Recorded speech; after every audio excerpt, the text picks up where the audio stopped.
Good evening, everyone. So it is Sunday night. It is November the 1st of 2020. We do have the US elections 2 days away. There's no way, of course, the results are going to arrive within the day. They never do. They never have historically. But what we're going to be looking for, of course, is to see if Florida goes towards Trump or Biden, because that'll be a good indication relatively quickly of who is ultimately likely to be the next president of the United States. There's obviously increased tensions in the US at the moment, and so it's going to be a very turbulent type next few days, and this is going to increase volatility. Spreads and slippage are going to widen. It's going to be incredibly volatile. In fact, it may well be one of the most volatile known market or anticipated market events in our lifetimes. Possibly, we'll see. So personally, I'm not going to be participating in the markets. I will be watching. I might even live stream on YouTube. If I'm up until about 3 a.m. UK time, I might just be sitting at my desk and live streaming and chatting to a few other traders and just kind of watching and seeing how things are going, commenting on that and watching how the market reacts to it. But it's going to be incredibly high risk, and I'm going to just make sure that folks are aware of that. So looking here at the US dollar index, I've spoken in the past about how I wanted the dollar index to head up towards this area in blue, ideally to connect with either a 3, 2 or 50% retracement. It actually did that, and so I'm satisfied with this overall. At the same time, the no clear trend is really just because of uncertainty. So effectively, the market, I don't expect it to do anything until after the election, or in the 24 hours around the election. It potentially will just kick off and start going. So effectively, the markets are waiting basically for some clarity on that situation. The longer the election process is dragged out, the more uncertain the markets and edgy the markets are going to become. The statistics are implying currently that Biden is going to be a shoo-in, actually, but of course, that was a concern with Hillary Clinton, and so there's the same kind of fear here. However, it is statistically still likely to be Biden. Okay, and we'll see. We'll just have to see how that goes. We'll see what's going to happen in terms of that. But the reason I mention that is just because of how the market is ultimately going to react to that. But the other thing that I was looking for was to see the euro dollar come down to 1.15. So the dollar index did what I expected it to. The euro dollar did not. I really would still like to see euro dollar coming down to 1.15, but it is still stuck within this highlighted range, which is what I put up last week. It's still within that, and actually for now it's reasonable to expect it to stay largely within that range. But in terms of the bigger picture, I would really like to see 1.15 connected with for price to do that really nice of a break and a retest on the monthly. That would be very economic, I guess, geometric, I guess is a better way of putting it, and like to see it connect to that before resuming to the upside. So I'm keeping those two in mind. In terms of trading opportunities Monday, Tuesday and Wednesday, to me, there's really the key thing would be to watch, to learn, to see how the market's going to react, but actually no exposure. I don't think I'm going to think as many of the big fish as possible are going to monitor their personal exposure as well.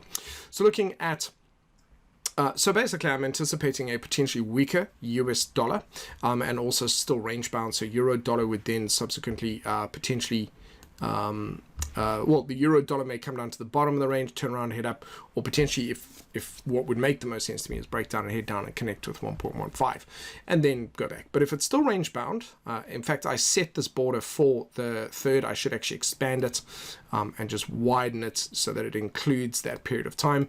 But certainly that's what I'm looking for there. I do anticipate in the sort of slightly longer future that potentially there'll be a weaker US dollar. Then looking at sterling here, it is in an uptrend on the weekly. It has come back down to test this level, and I'm looking to see it potentially continue up, but again, not expecting any clear trends. Australian dollar, US dollar, this is now looking particularly weak. In fact, the Aussie dollar is one of my favorites for shorting opportunities. Again though, as weak as it is, range-bound behavior, especially now that it's at monthly support, and the general range-bound kind of behavior with a dollar, it wouldn't surprise me if it ended up bouncing back up from this. So just again, huge amounts of caution, potentially just not even venturing into the markets until perhaps Wednesday or Thursday this week, or maybe not even the entire week would be a pretty smart thing, because every single trade or position that's taken is going to be at high risk. It's going to be worst kind of weather conditions that we would look for. But here again, we've got QB dollar seems to be climbing in an incredibly big swinging fashion. It implies a weaker US dollar. So basically, most of these imply a weaker US dollar over time. Then having a look here at dollar yen, which I commented on during the week. ultimately, I like the idea of this breaking out. I know that at some point Bank of Japan might come in and intervene, but they might only start to do that closer to 101. But it could happen at this level or at these two levels. I'm looking to see this break down towards 104 even potentially, and starting to eke lower. So between now and then, of course, so far this looks really good. It looks as though it's just going to ultimately work and break its way out. Is it going to do it this week? That's going to be the question. But those are the levels, and that's what I'm going to be watching there. And of course, that supports a weaker US dollar as well. Then looking at dollar Swissy here, again, this has now gone back into range bound, bouncing back off that. It was nice and overextended down here, finding some support, but this behavior, the fact that produced a swing low and then failed to follow through, just implies more sideways motion for now. And again, obviously, going through Wednesday, so to kind of relay this time-wise through to folks in the UK and Europe, we're really only going to start to see this stuff is going to happen overnight Wednesday, which really means that when we go to bed Wednesday night and then wake up Thursday, there's going to be a difference in the markets because it's going to happen while we're asleep in the US, and it's going to go on in the US until 10:30, 11 p.m. US time, which is about anywhere from 3 to 7 a.m. Depending on where in the US it is to the UK time. Dollar CAD. Okay. Also, again, no clear trend. Again, nothing. I'm not seeing anything. When I say I'm not seeing anything, they're really not worth trading. There's some high probabilities of losing money, high risk, incredibly volatile. The smartest thing to do is to sit on the sidelines, watch what happens, learn from it as a historical event. But yes, in terms of sentiment, it is leaning towards a weaker US dollar. So ranging, if anything else, potentially a weaker US dollar, but which is interesting because the dollar itself is actually climbing at the moment. But when I then look at GBP and I look at Kiwi and I look at US dollar, dollar yen, they are showing a weaker US dollar. So generally speaking, general conflict, high risk, and very volatile situations coming up. But one of the reasons I said I like the Aussie pairs, Aussie CAD and Aussie Swissy, have very, very nice downtrending sort of orderly behavior on that daily. They've got downtrends on the weekly. They're overextended on the monthly and due for a retracement. They've broken the previous downtrend, but we'll have to see what happens with that.